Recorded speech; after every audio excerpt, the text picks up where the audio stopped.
Semuanya siap diberkati dengan firman Tuhan hari ini. Kita akan masuk di dalam satu seri khotbah yang baru mulai bulan ini. Judulnya adalah Experiencing God atau mengalami Tuhan. Jadi beda antara tahu tentang Tuhan dan mengalami secara pribadi. Kalau tahu ya cuma kita baca, kita dengar dari orang lain, kita tahu tentang Tuhan. Tapi untuk saudara dan saya bisa mengalami Tuhan, kita butuh kenal Tuhan secara pribadi. Ayo kita baca terlebih dahulu firman Tuhan di dalam Yohanes, pasalnya yang ke-15, ayat 4 sampai ayatnya yang ke-5. Tinggallah di dalam aku, dan aku di dalam kamu. Sama seperti ranting tidak dapat berbuah dari dirinya sendiri, kalau ia tidak tinggal pada pokok anggur, demikian juga kamu tidak berbuah jikalau kamu tidak tinggal di dalam aku. Ayat yang ke-5. Akulah pokok anggur dan kamulah ranting-rantingnya. Nah, saudara harus ngerti statusnya ya.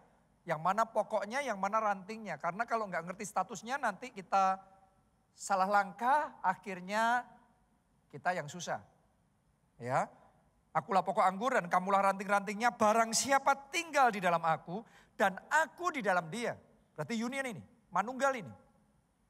Ia berbuah banyak. Sebab di luar aku kamu tidak dapat berbuat apa-apa. Oke, jadi sama dalam kisah ini saudaraku, Tuhan memberikan perumpamaan bahwa dia ibarat pokoknya, pokok anggurnya, kita ibarat apanya?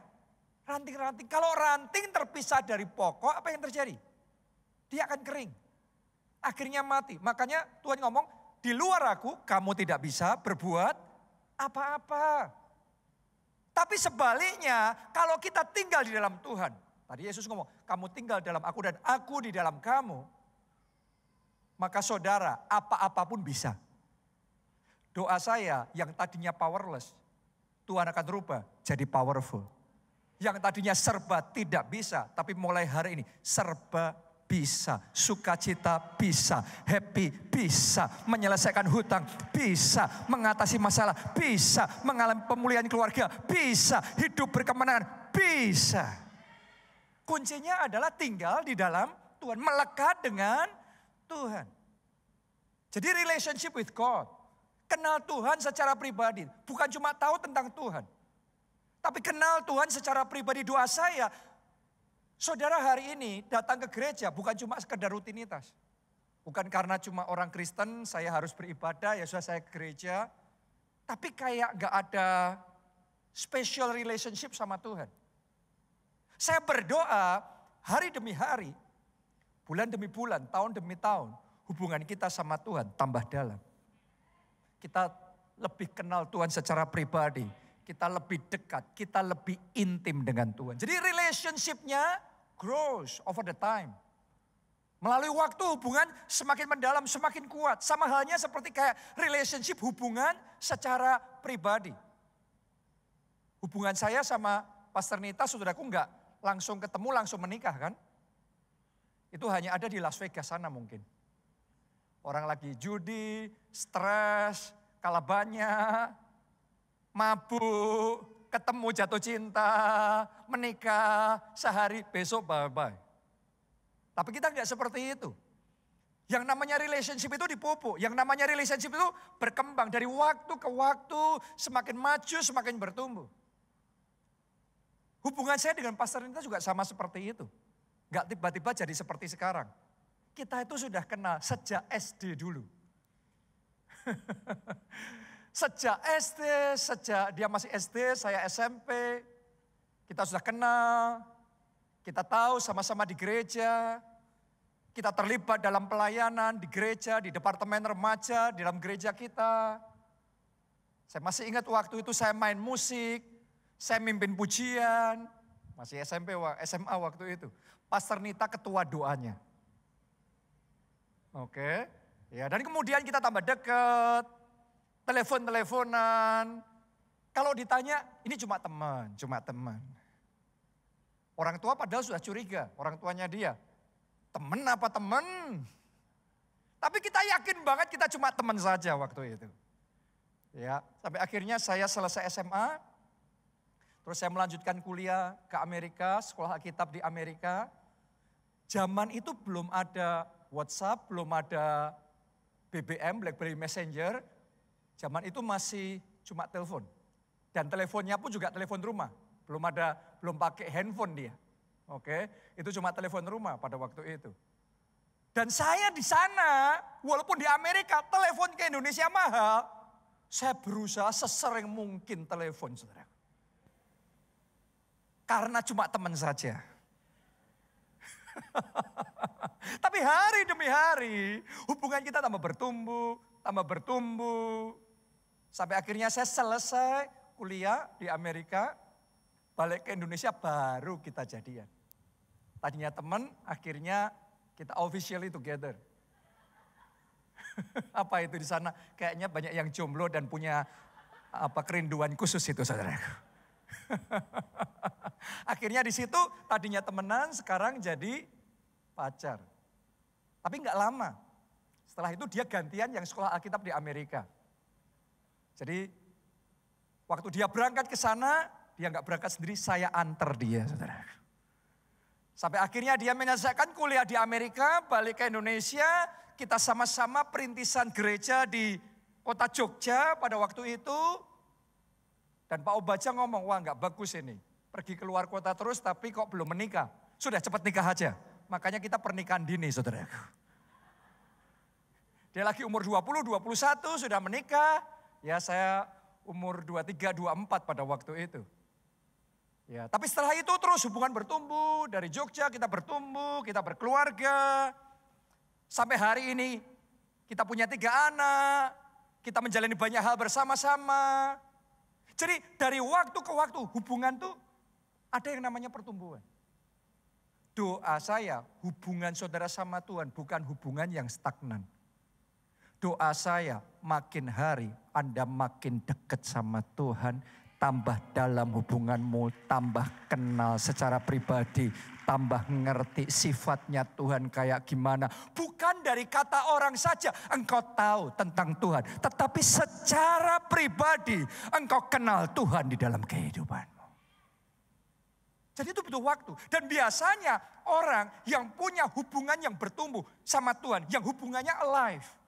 Bukan hubungan yang kosong, yang cuma formalitas. Tapi benar-benar kayak ada hubungan sama Tuhan yang nyata. Biasanya dimulai ketika seseorang mengalami zaman Tuhan. Karena tanpa kita di zaman Tuhan, kita ini secara daging tidak tertarik dengan perkara-perkara rohani. Jujur saja kalau kita belum dijamah sama Tuhan, ngapain ke gereja? Diajak ke gereja berat. Disuruh baca Alkitab, lebih cocok itu untuk obat tidur. Benar apa tidak? Disuruh pelayanan, boro-boro. Seolah-olah dalam hidup kita nggak ada ketertarikan urusan perkara rohani. Hanya ketika kita dijamah Tuhan, mesti ada triggernya. Ketika kita dijamah Tuhan, tiba-tiba sesuatu berubah. Tiba-tiba kayak ada kerinduan yang muncul. Tiba-tiba ketertarikan yang muncul. Di situ kita maju di dalam Tuhan. Doa saya mulai hari ini gak ada lagi di antara kita yang cuma formalitas. Walaupun awalnya begitu. Saya juga mau ngomong sama saudara. Dulu saya awalnya ke gereja karena terpaksa. Kenapa terpaksa? Karena papa saya pendeta. Karena papa saya pendeta, masa anak pendeta tidak ke gereja. Saya nggak mau ke gereja pun saya dipaksa ke gereja. Jadi saya ke gereja bukan karena kerinduan, karena harus. Sampai waktu itu saya ingat sekali di Kanada terjadi lawatan Roh Kudus luar biasa. Namanya Toronto Blessing. Anda mungkin ada yang tahu atau ingat, ya. Dan di situ Tuhan bekerja luar biasa sampai mendunia. Nah, Pak Obaja dan satu rombongan gereja kita berangkat ke Kanada sana. Selama seminggu benar-benar terima lawatan Roh Kudus luar biasa. Terima impartasi urapan yang luar biasa.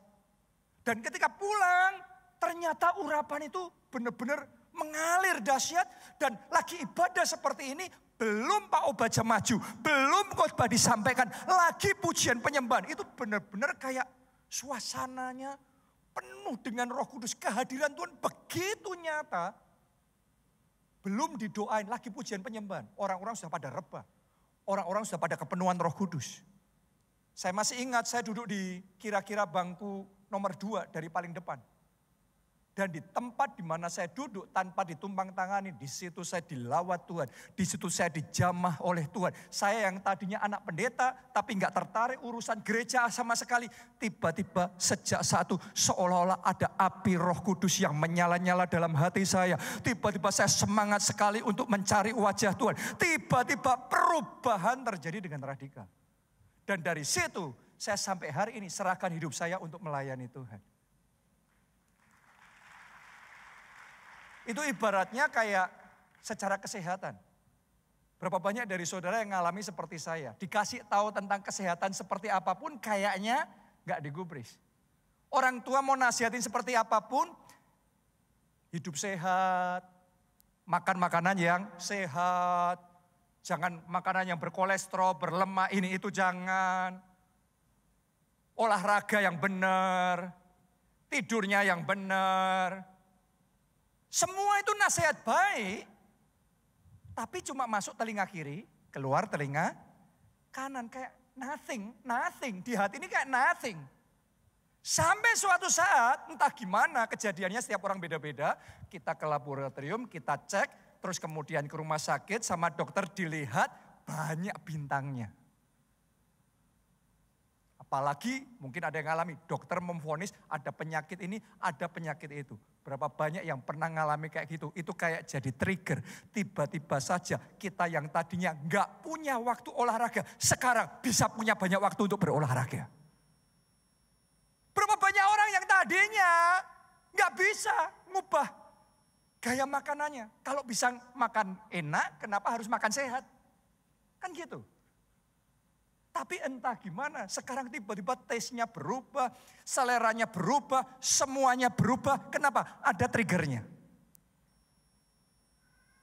Seperti itu juga dalam kehidupan rohani. Dan triggernya dalam kehidupan rohani adalah ketika Tuhan jamah hati kita. Dan situasi orang dijamah beda-beda. Kalau waktu itu saya di remaja, di ibadah seperti ini, saya dijamah oleh Tuhan. Dan itu nggak bisa saya ceritain dengan teori ya. Karena antara teori dan pengalaman, dua hal yang berbeda kan. Gimana saya mau jelasin, saya yang gak ada tertarik urusan rohani, tiba-tiba ibadah dijamah Roh Kudus, terus kemudian jadi sungguh-sungguh sama Tuhan. Itu mau ceritanya gimana? Itu hanya bisa kita alami sendiri, zaman Tuhan itu dalam hidup kita. Sama halnya kalau saudara belajar tentang berenang, dikasih teori, berenang gini loh ya, ayo tangannya maju ke depan. Tarik, kepalanya sundul. Mau diajarin 1000 kali, itu baru teori. Begitu nyemplung, gaya batu saudara. Benar apa tidak? Jadi antara teori dan pengalaman, dua hal yang berbeda. Doa saya, saudara jadi anak Tuhan, jadi orang Kristen. Bukan cuma teori, bukan cuma tahu tentang Tuhan, bukan cuma dikhotbahi pendeta tentang Tuhan, bukan cuma baca Alkitab tentang Tuhan, tapi Anda mengalami Tuhan secara pribadi dalam kehidupanmu. Engkau mengalami benar Tuhanku itu ajaib, benar kuasanya itu nyata. Itu bukan cuma dongeng, tetapi kuasanya sungguh-sungguh terjadi, mujizatnya terjadi dalam hidupku. Dan dia Allah yang mengasihi, dia Bapa yang baik, dia punya rencana yang indah di dalam kehidupanku. Doa saya Anda secara pribadi ngalami pengalaman itu sama Tuhan. Karena antara ngalami dan cuma sekedar tahu apa dengar itu benar-benar berbeda. Makanya di gereja kita saudaraku, ya yang namanya ngalami Tuhan itu kalau saudara ibadah itu mesti ibadah yang ngalami Tuhan, ibadah yang ketemu sama Tuhan, ibadah yang terima jamahan Tuhan. Ibadah yang sudah mengalami kepenuhan Roh Kudus. Itu sebabnya kalau sudah perhatikan ya, di gereja kita saat pujian penyembahan. Saudara diajak nyanyi lagu itu diulang lagi. Diulang lagi.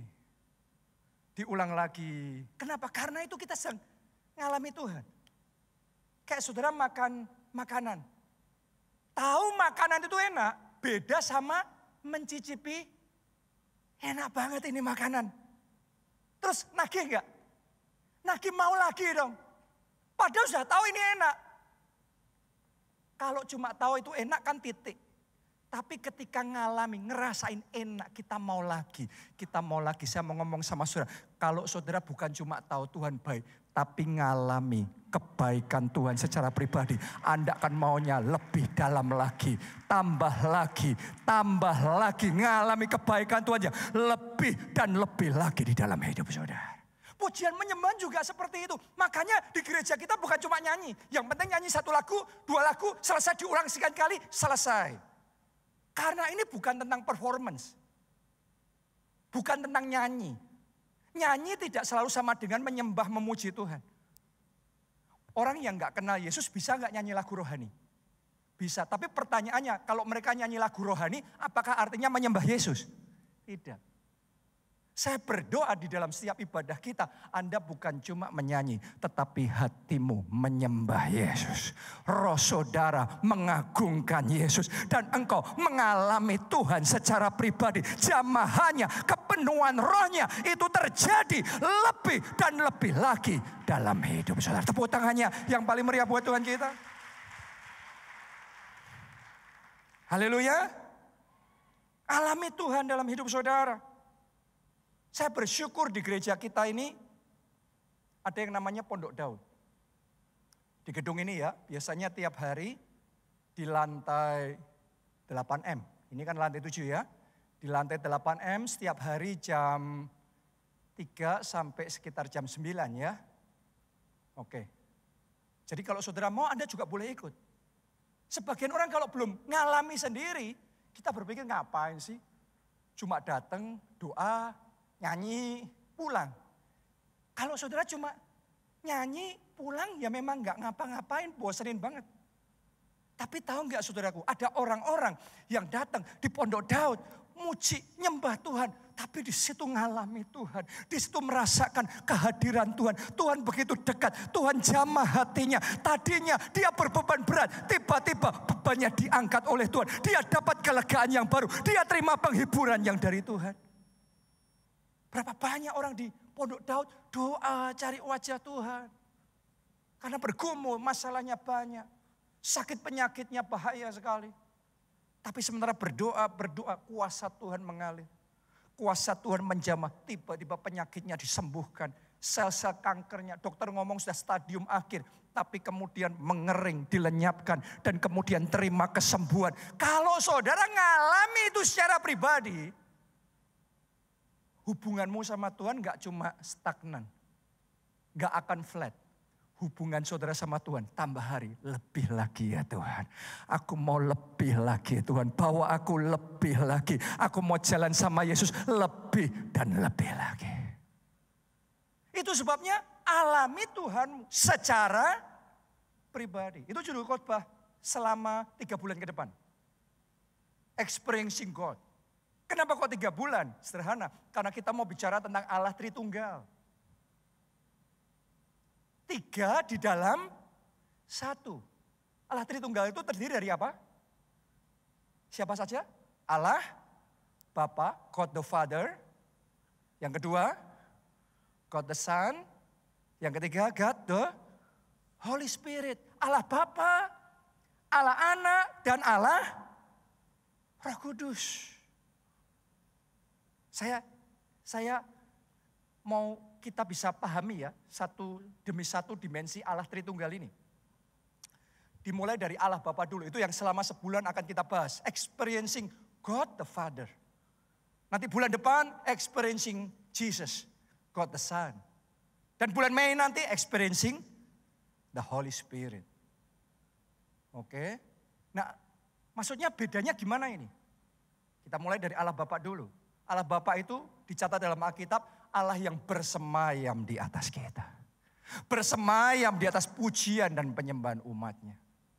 Apakah Anda percaya saat di gereja kita memuji menyembah, kita bukan cuma nyanyi kosong, tapi ketika kita naikkan pengagungan, Tuhan bersemayam atas kita. Tuhan bertahta atas pujian dan penyembahan kita. Makanya kita ngalami Tuhan. Oke. Dan Allah Bapa ini sumber segala sesuatunya. Dia yang menciptakan langit dan bumi. Dia master planner-nya. Itu Allah Bapa. Semua itu rencana di dalam rencana Bapa. Yang kedua pribadinya adalah God the Son. Allah Anak. Siapa namanya? Yesus Kristus. Dia yang disebut dengan Immanuel. Allah beserta kita.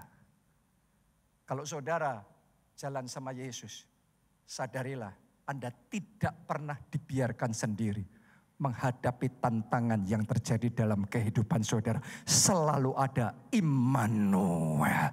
Tuhan menyertai saudara. Saat menghadapi masalah berat itu, Immanuel. Saat menghadapi tantangan yang besar, Immanuel. Saat mengerjakan proyek besar, mengejar impian-impian yang besar, ada Immanuel. Allah yang menyertai saudara. Setiap langkahmu enggak sendiri. Engkau enggak berjuang sendiri. Tapi ada Tuhan yang menuntun setiap langkah hidup saudara. Itu yang dilakukan oleh Tuhan Yesus. God the Son. Yang ketiga, God the Holy Spirit. Allah Roh Kudus. Kalau Allah Bapa, Allah bersemayam atas kita. Kalau Allah Anak, Allah beserta kita. Kalau Allah Roh Kudus, Allah yang tinggal diam di dalam kita. Makanya saudara dan saya, tubuh kita disebut bait suci Roh Kudus. Karena dia tinggal, dia bersemayam, dia bersama dengan kita. Di dalam kita. Dan Roh Kudus itu disebut sebagai penolong dan penghibur. Artinya gini, kita ikut Tuhan, kita punya penolong yang luar biasa. Kita punya penghibur yang luar biasa. Dalam setiap pergumulan, dalam setiap kesusahan hati kita. Dalam setiap pressure yang kita alami dan di mana kita ada dunia sekarang ini. Pressure semakin besar. Tapi di dalam setiap mengalami itu, kedukaan yang Anda kadang harus lalui dalam hidup saudara. Jangan pernah lupa. Ada Roh Kudus yang siap untuk memberikan penghiburan dalam hati saudara. Siap untuk menyembuhkan hati kita. Menguatkan hati kita kembali. Memberikan damai sejahtera yang melampaui segala akal. Bahkan sukacita yang meluap-luap. Makanya dalam hadirat Tuhan, Daud ngomong, dalam hadirat Tuhan aku tenang. Dalam hadirat Tuhan aku damai. Doa saya saat engkau susah, engkau masuk hadirat Tuhan. Dan ada kedamaian, ada ketenangan yang kau alami di dalam Yesus. Bukan cuma ketenangan, bukan cuma kedamaian, tapi dia juga penolong kita. Kalau penolong itu artinya kita nggak mampu tetapi dimampukan. Kita dalam keadaan terdesak, tapi dia turut campur. Anda yang sedang dalam keadaan terdesak, saya mau ngomong sama saudara, Tuhan turut campur. Tuhan akan bertindak dalam hidup saudara. Engkau akan diluputkan dari bahaya itu. Engkau akan diselamatkan. Karena ada Roh Kudus yang siap menolong kita. Boleh katakan amin. Kita kasih tepuk tangannya yang paling meriah buat Tuhan kita. Alami nih, 3 pribadi. 3 di dalam 1. Allah Bapa, Allah Anak, Allah Roh Kudus. Kalau tahun ini rema gereja kita, apa? Rema gereja kita yang Tuhan kasih? Great multiplication. Multiplikasi yang dahsyat. Semua yang baik dalam hidup kita, sukacita kita dilipat gandakan. Kesaksian kita, mujizat kita, berkat-berkat kita dilipat gandakan. Karakter ilahi dalam hidup kita dilipat gandakan. Buah-buah yang kita hasilkan, kemenangan-kemenangan kita dilipat gandakan. Itu rema tahun ini. Tapi rema itu hanya bisa terjadi kalau kita tinggal di dalam Dia. Tinggal di dalam Allah Bapa, Allah Anak, Allah Roh Kudus. Konteksnya gimana jadinya? Sederhana. Allah Bapa itu sumber segalanya. Dia master plan-nya. Dengarkan baik-baik. Great plan, great multiplication. Semuanya, sumbernya rencana Bapa. Tahun ini akan terjadi multiplikasi yang dahsyat dalam hidup saudara. Itu dalam rencana Bapa. Karena itu firman Tuhan berkata, aku tahu rancangan apa yang ada padaku mengenai kamu. Bukan rancangan kecelakaan, tapi rancangan hari depan yang penuh dengan pengharapan. Amin. Ini rancangan Bapa. Ini Bapa sumbernya. Tapi tahukah saudara, Yesus, dia yang disebut dengan firman yang turun ke dunia jadi daging, jadi manusia. Dialah firman itu. Jadi plannya di dalam Allah, sumbernya, tetapi firmannya, remanya datang melalui Yesus Kristus. Dia yang ngasih rema. Dan saya berdoa kita tangkap rema. Tahun ini great multiplication. Tahun ini great multiplication. Tapi yang ketiga, God the Holy Spirit, Allah Roh Kudus. Alkitab mencatat, kamu akan terima kuasa kalau Roh Kudus turun ke atas kamu. Sudah dapat rencana Allah, dapat rema firman Tuhan. Sekarang we need the power of the Holy Spirit. Kita butuh kuasa Roh Kudus. Ketika kuasa Roh Kudus bekerja, maka firman yang disampaikan oleh Yesus di dalam rencana Allah tergenapi dan terjadi. Tahun ini akan ada kesaksian besar, saudara mengalami great multiplication. Amin. 3 di dalam 1. Nah sekarang mungkin ada yang tanya sama saya, kenapa kok 3? Kenapa kok Allah disebut 3?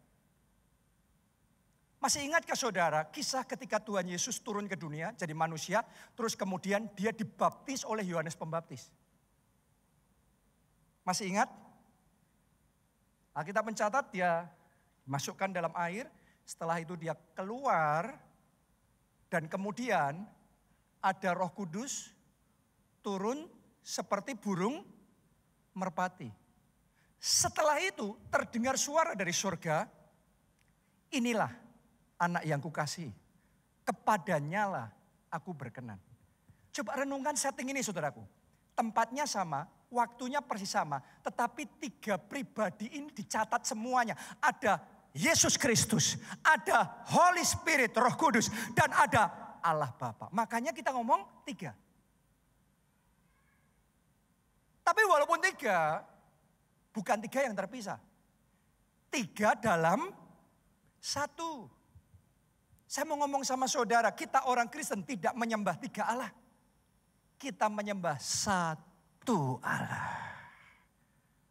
Dia satu-satunya yang kita tinggikan. Dia satu-satunya yang kita puji. Dia satu-satunya yang kita sembah. Karena ini 3 di dalam 1. Maksudnya gimana sih Pak, kok saya bingung? Kita belajar ya saudaraku ya. Lihat kenapa yang 3 kita ngomong 1. Mari kita bandingkan 2 ayat yang disampaikan oleh Tuhan Yesus sendiri. Dua-duanya ini Tuhan Yesus sendiri yang ngomong, tapi seolah-olah kayak paradoks, kayak kontradiksi. Mari kita baca Yohanes 14 ayat yang keempat, ayat yang keenam. Yohanes 14 ayat yang keenam, kata Yesus kepadanya, akulah jalan dan kebenaran dan hidup. Tidak ada seorang pun yang datang kepada Bapa kalau tidak melalui aku. Jadi menurut Yesus orang hanya bisa datang sama Bapa melalui siapa? Yesus. Sekarang baca ayat berikutnya. Yesus yang sama tapi ngomongnya beda nih. Yohanes 6 ayat 44. Masih sama-sama di kitab Yohanes ya. Tidak ada seorang pun yang dapat datang kepadaku, kepada Yesus, jikalau ia tidak ditarik oleh Bapa yang mengutus aku, dan ia akan kubangkitkan pada akhir zaman. Saudara baca 2 ayat ini bingung gak? Saya juga bingung. Karena di satu sisi Yesus ngomong, orang hanya bisa datang kepada Bapa kalau melalui Yesus. Di sisi yang lain Yesus berkata, orang gak bisa datang kepada Yesus kalau gak ditarik sama Bapa. Kok bisa? Sebenarnya simple. Karena Bapa dan Yesus adalah satu. Oke, ibaratnya seperti kayak handphone kita ini. Kalau saudara ngelihat handphone ini, apa yang saudara ngelihat? Hardware-nya. Betul enggak? Yang kelihatan nih hardware-nya nih. Tapi saudara harus tahu, di dalamnya ada software-nya. Jadi itu programnya. Meskipun program nggak kelihatan sama mata jasmani, tapi itu real yang di dalam itu. Tanpa softwarenya, hardwarenya percuma. Jadi ada software, ada hardware. Tapi yang ketiga, supaya handphone ini dipakai, butuh apa? Power. Benar enggak? Seperti kayak Allah Tritunggal. Softwarenya itu ibaratnya master plan-nya, sumbernya, intinya itu Allah sendiri, Allah Bapa. Hardware-nya ini yang bisa kita lihat. Itu Yesus Kristus firman yang turun jadi manusia. Makanya dicatat di kitab Injil Matius, Markus, Lukas, Yohanes. Manusia yang ngelihat Yesus, manusia yang ngelihat Allah. Itu hardware-nya. Dan yang ketiga, setelah Yesus terangkat ke surga, maka Yesus mengutus rohnya, yaitu Roh Kudus. Itu pribadi yang ketiga. Dan kamu akan terima kuasa kalau Roh Kudus turun ke atas kamu. Kamu terima power. Jadi kalau ditanya, handphone ini 3 in 1. 3 di dalam 1. Satu kesatuan yang tidak terpisahkan. Baru itulah handphone yang bisa berguna, yang bisa kita pakai. Sama halnya juga dengan jam tangan. Jam tangan itu ada jarum jam, jarum menit, jarum detik. Ada berapa? 3, tapi 1. Benar apa tidak? Enggak terpisah. Karena kalau terpisah sudah bukan jam lagi itu. 3 in 1, sama seperti matahari. Ada bola mataharinya. Ada sinarnya. Kemarin waktu pandemi kan banyak yang cari sinar matahari kan. Kena ngerasa gimana? Panas, gosong semua kita. Waktu pandemi itu. Tapi apakah kita bisa pisahkan? Matahari itu cuma panasnya aja, atau cuma sinarnya aja, atau cuma bolanya aja. No. Satu kesatuan. Mari kita lihat apa yang diajarkan Tuhan Yesus sendiri. Di Yohanes 14 ayat 6 sampai ayat yang 10. Kata Yesus kepadanya, akulah jalan dan kebenaran dan hidup.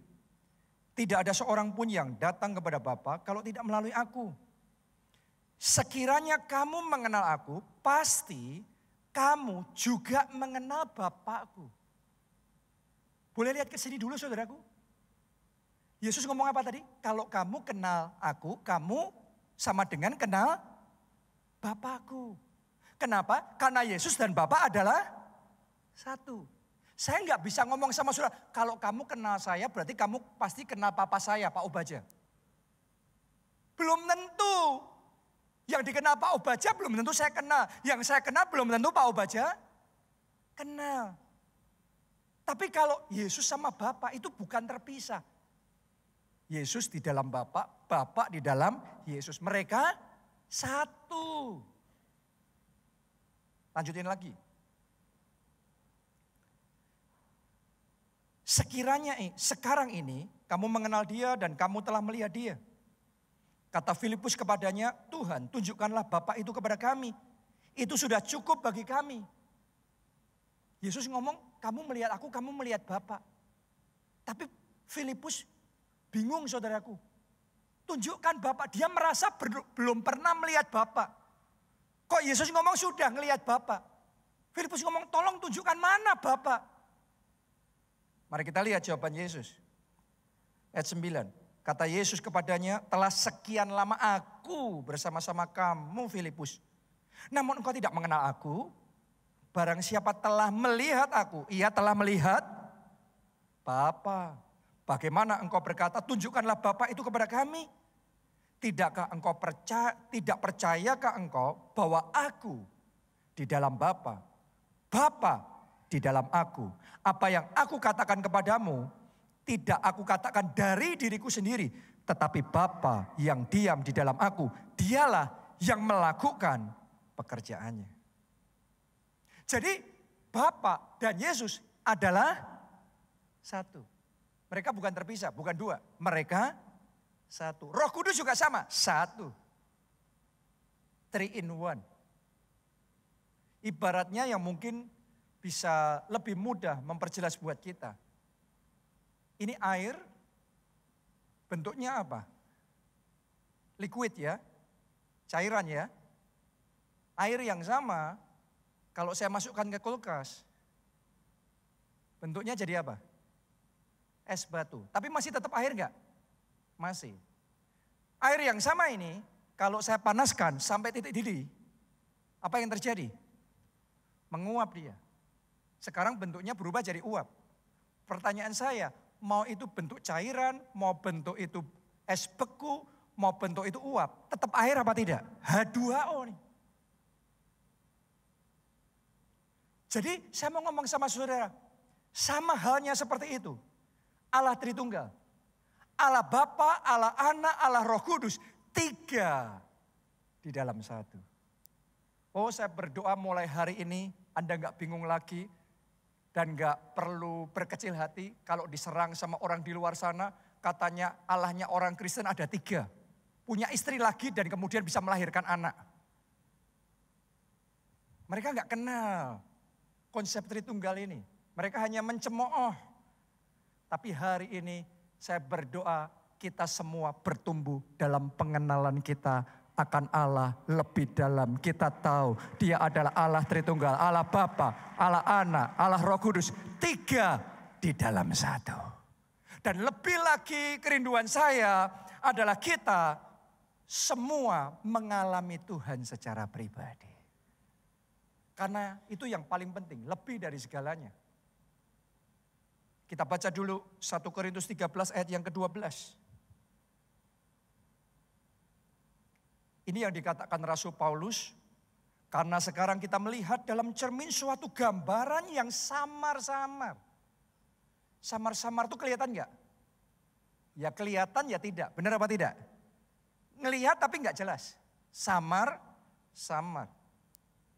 Itu pengenalan kita sekarang akan Tuhan. Tetapi nanti kita akan melihat muka dengan muka. Sekarang aku hanya mengenal dengan tidak sempurna. Tetapi nanti aku mengenal dengan sempurna seperti aku sendiri dikenal. Artinya, mari kita bertumbuh dalam pengenalan kita akan Tuhan.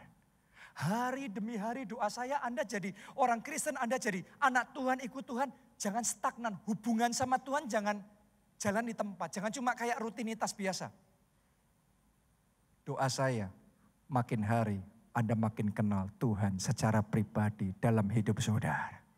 Bukan cuma tahu dia gembala yang baik. Oh, saya berdoa engkau ngalami pribadi. Gembala itu menuntun jiwa saudara.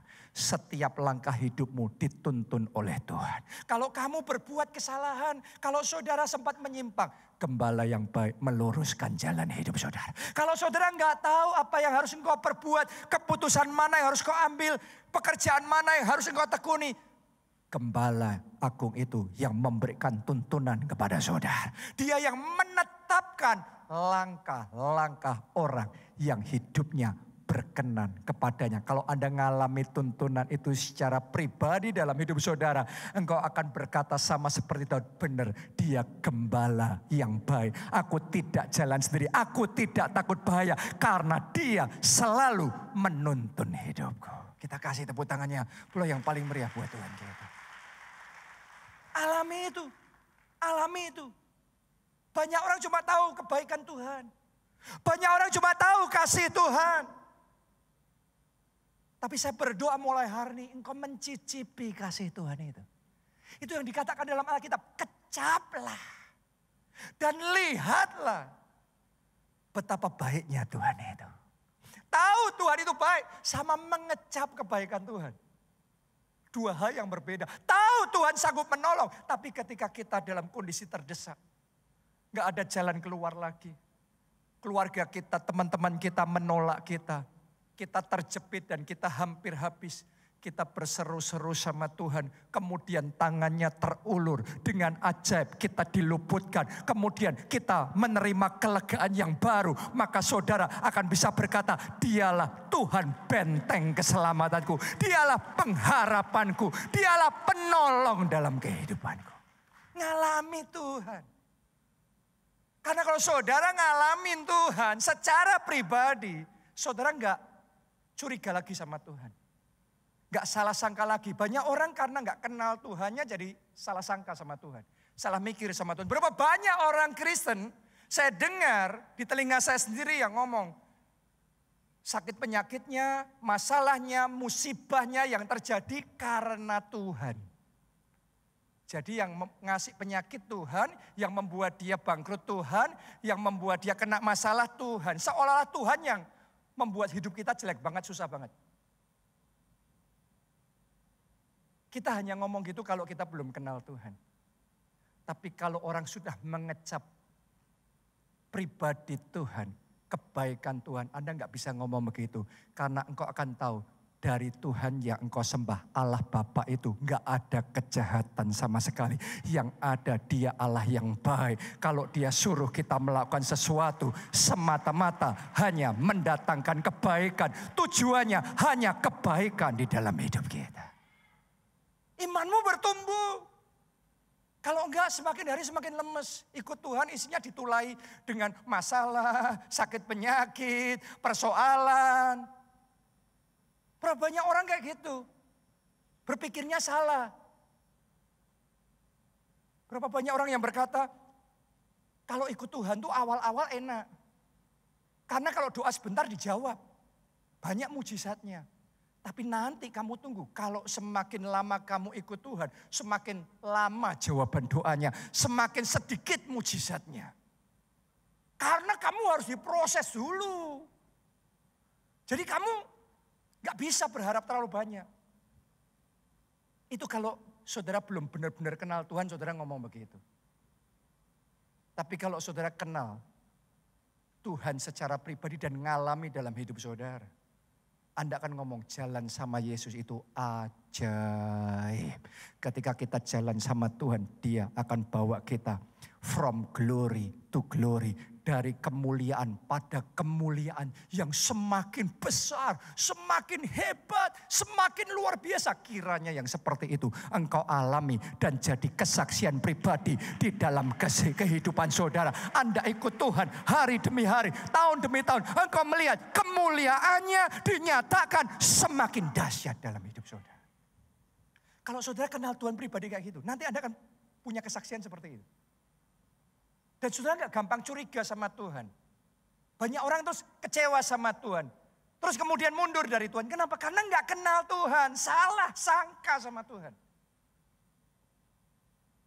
Berapa banyak orang disuruh doa puasa. Aduh kayaknya dirugikan banget, dibebani banget. Ikut Tuhan tuh harus gini, harus gitu. Doa puasa, apalagi kita tinggal di PIK. Surganya makanan.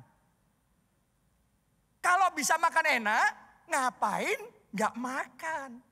Puasa lagi. Gila kan? Kalau kita gak kenal Tuhan, kita merasa dirugikan dengan perintah Tuhan. Kayaknya seolah-olah Tuhan gak senang gitu kita makan enak. Gak senang gitu kita kuliner, menikmati dari restoran ke restoran. Tapi kalau saudara kenal Tuhan, Anda ngerti kalau Tuhan suruh kita doa puasa, tidak pernah semata-mata untuk merugikan kita. Justru di saat kita doa puasa, itu momen di mana kapasitas kita diperbesar. Itu momen di mana kuasanya dimanifestasikan lebih dahsyat. Itu momen di mana mujizatnya akan Dia kerjakan lebih besar lagi di dalam hidup kita. Justru itu luar biasa. Doa puasa itu bukan berat. Doa puasa itu hebat. Jadi kenal sama tidak kenal Tuhan itu beda. Oh, saya berdoa Anda tambah kenal Tuhan yang engkau sembah. Ngalami Yesus secara pribadi. Ngalami Allah Bapa secara pribadi di dalam hidup saudara. Bulan lalu, kalau nggak salah juga minggu pertama, khotbahnya tentang persepuluhan. Banyak orang salah sangka juga. Nganggapnya kok Tuhan tega suruh persepuluhan, ngembaliin 10%. Kitanya sudah kejepit, kepepet, malah disuruh persepuluhan. Malah dipotong lagi. Itu kita kalau belum kenal Tuhan ngomongnya gitu. Tapi kalau saudara sudah kenal sama Tuhan, Anda harus ngerti, Bapak Surgawi, Bapak yang baik.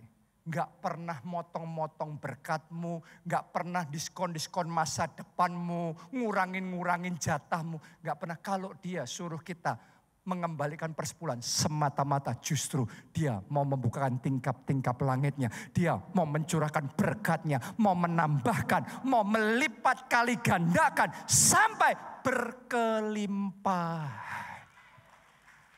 Tepuk tangannya pula yang lebih meriah lagi buat Tuhan kita. Alami Tuhan secara pribadi. Banyak orang cuma teori.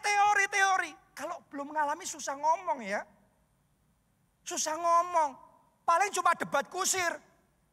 Berapa banyak di luar debat kusir. Allah masih melakukan mujizat enggak sampai hari ini? Allah masih menyembuhkan enggak? Ada orang yang ngomong menyembuhkannya cuma berhenti sampai 2000 tahun yang lalu. Yaitu mereka enggak kenal Tuhan. Tapi kalau saudara benar-benar ngalami Tuhan. Dan saudara seperti saya ngalamin secara pribadi. Dan banyak orang di tempat ini juga ngalami secara pribadi. Kita akan bisa ngomong Tuhan yang aku sembah, Allah yang hidup. Dia Jehovah Rafa, Allah yang berkuasa menyembuhkan segala macam sakit penyakit. Mungkin saudara secara teori kurang bisa untuk ngomong. Tetapi Anda ngalami pribadi kok dengan ajaib. Tuhan menolong saudara. Dengan ajaib Tuhan menyembuhkan sakit penyakit saudara. Dengan ajaib Tuhan memberkati saudara. Gimana orang dengan semua teorinya itu meyakinkan saudara bahwa Tuhan tidak lagi hidup. Karena kita experiencing God. Kita ngalami Allah secara pribadi di dalam hidup kita. Oh, doa saya jemaat keluarga Allah di tempat ini dan yang ngikutin secara online. Ayo maju lebih dalam. Bukan cuma tahu tentang Tuhan, dengar dari kata pendeta tentang Tuhan. Tapi alami Bapa secara pribadi dalam kehidupan saudara. Bapa yang baik, yang mengasihi anak-anaknya. Yang percaya kita kasih tepuk tangan yang paling meriah. Mari kita bangkit berdiri, kita akan naikkan lagu ini. Buka mataku agar melihat.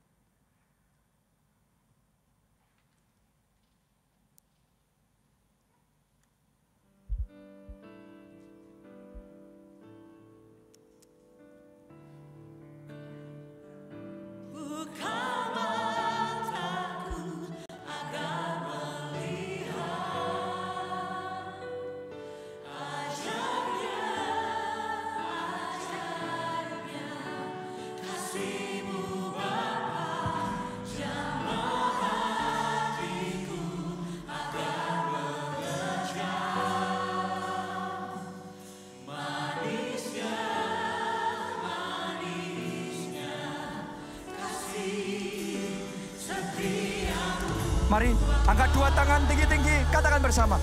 Buka mataku agar melihat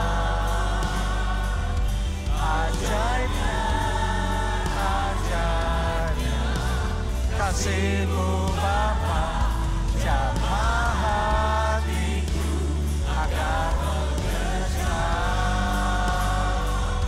manisnya. Sekali lagi, mari semuanya segenap suara katakan, buka mataku agar melihat ajaibnya, ajaibnya kasih-Mu Bapa, jamah hatiku agar mengejar manisnya.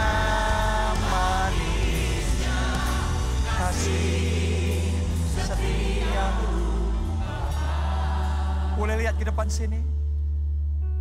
Kalau saudara cuma tahu roti itu enak, ya sudah titik. Tapi ketika engkau mengecap, engkau mencicipi, dan engkau ngomong, wow, enak sekali roti ini.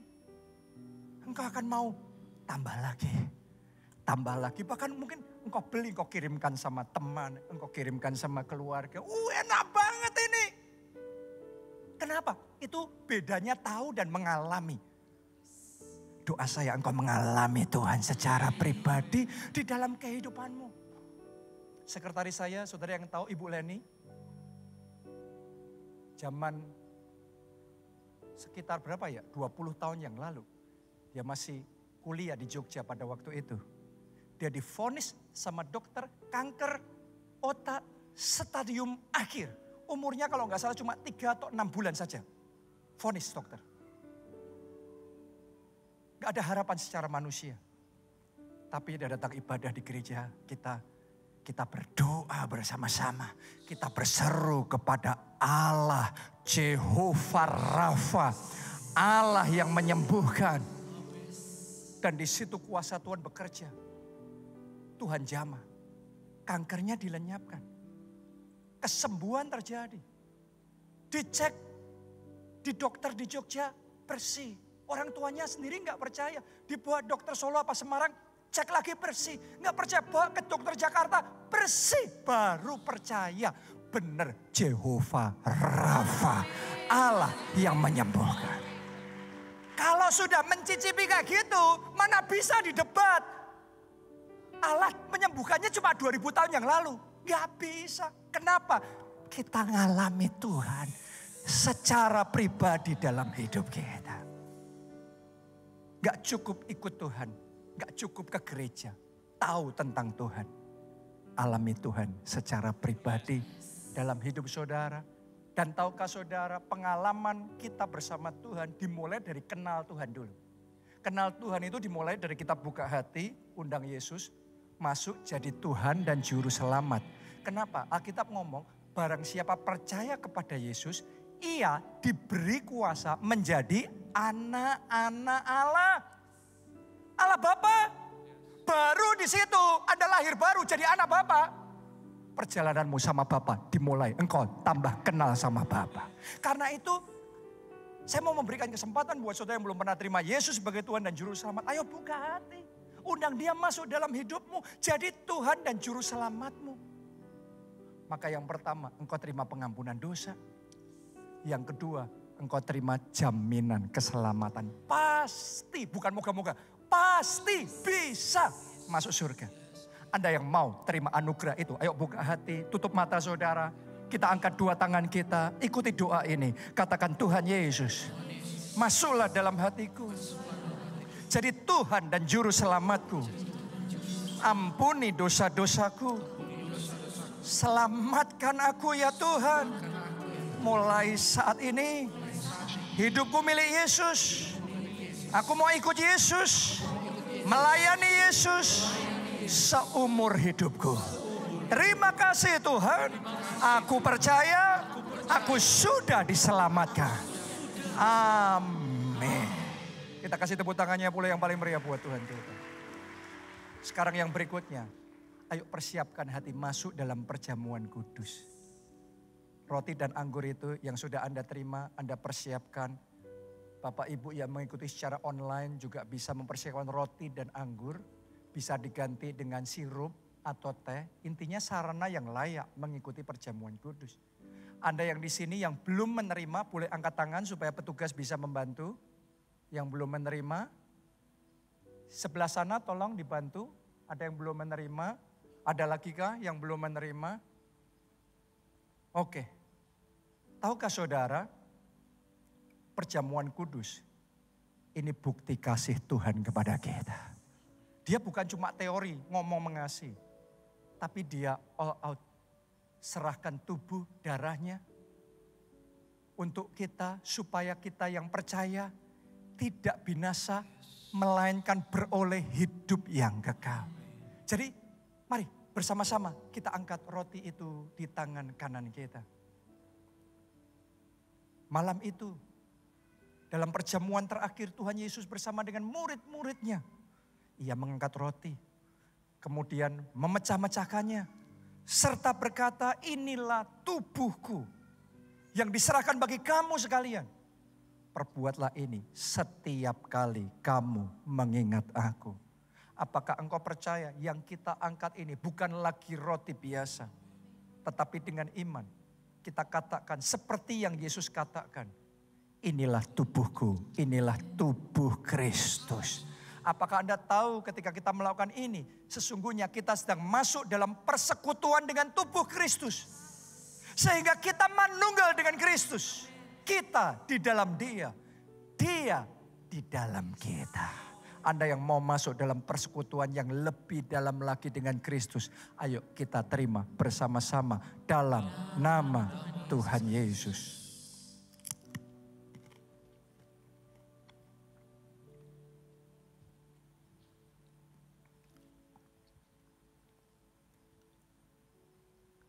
Sekarang kita angkat cawan yang berisi anggur itu di tangan kanan kita.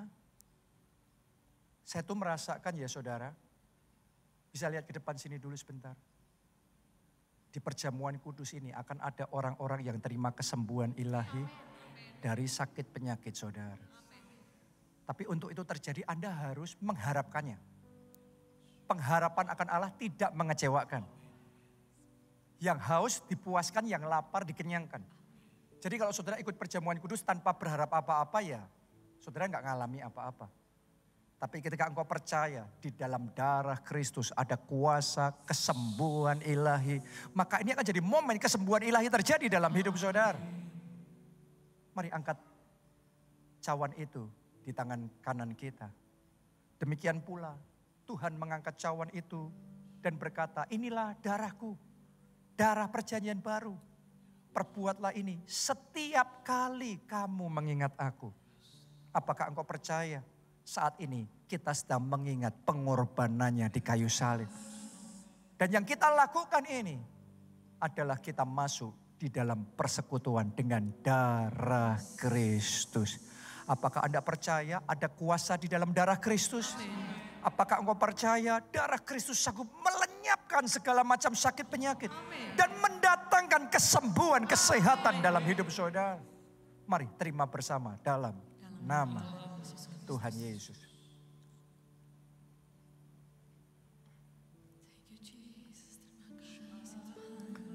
Letakkan cawan itu. Mari angkat dua tangan saudara. Sembah dia. Berdoa. Berdoa.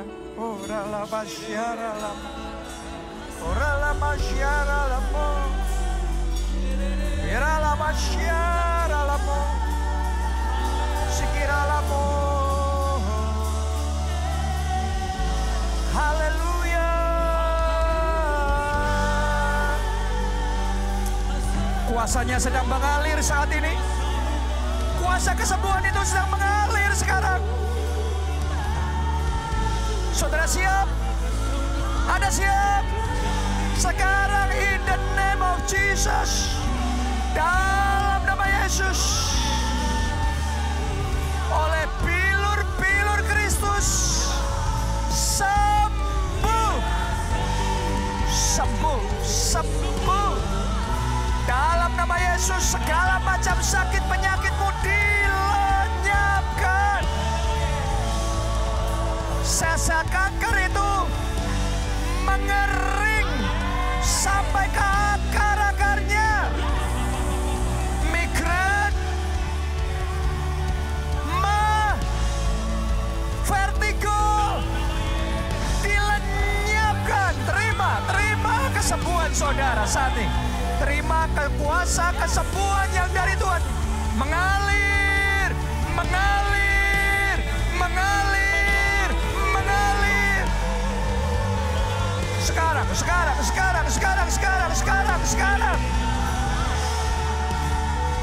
Kuasa yang menyembuhkan tulang saudara. Syaraf, darah saudara sembuh. Kolesterol itu dilenyapkan. Gula darahnya itu normal in the name of Jesus. In the name of Jesus. Saat ini kami percaya kami sudah sembuh. Buka mataku agar melihat ajaibnya kasih-Mu Bapa, jamah hatiku agar mengejar. Manis Tuhan, manis, indah, indah. Mari saudara, lambai-lambaikan dua tanganmu, katakan, buka mataku agar melihat ajaibnya, ajaibnya kasih-Mu Bapa, jamah hatiku agar mengejar manisnya, manisnya kasih setiamu Bapa, manisnya, manisnya kasih setiamu Bapa,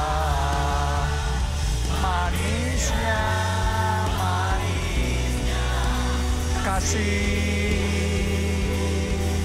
setiamu Bapa.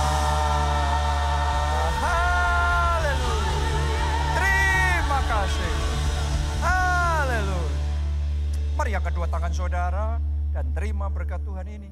Diberkati saudara oleh Tuhan, diberkati keluargamu oleh Tuhan, diberkati studi dan pekerjaanmu oleh Tuhan, diberkati kesehatan dan masa depanmu oleh Tuhan, dan diberkati pertumbuhan rohani serta pelayanan saudara oleh Tuhan. Kiranya hidupmu jadi berkat dan melalui kesaksianmu banyak orang diselamatkan. Dalam anugerah Allah Bapa, cinta kasih Yesus Kristus dan persekutuan dengan Roh Kudus sekarang sampai selama-lamanya. Mari semuanya katakan bersama-sama. Amin.